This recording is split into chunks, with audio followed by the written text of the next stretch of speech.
కృపను బట్టి గత 24 సంవత్సరాలుగా ఈ అమలాపురం నడిబొడ్డున జరుగుతున్నటువంటి ఈ ప్రత్యేకమైన యూత్ వారు ఏర్పాటు చేసిన టీసీవైఏ తరఫున ఏర్పాటు చేసినటువంటి ప్రత్యేకమైన ఈ క్రిస్మస్ కార్యక్రమాన్ని బట్టి ప్రభును స్తుతిస్తూ ఉన్నాను.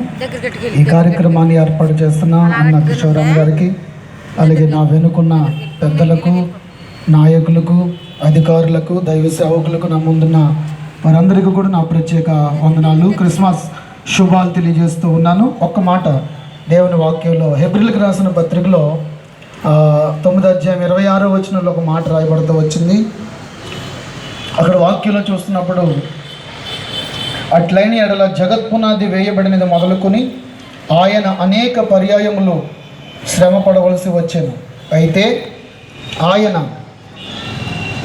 యుగయుగములు యుగ సమాప్తి యందు తన్ను తాను బలిగా అర్పించుకొనెను.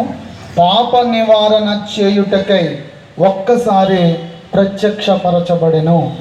యేసుక్రీస్తు ప్రభులు వారి లోకానికి ఎందుకు వచ్చారంటే మన పాపాలను నివారణ చేయడానికి.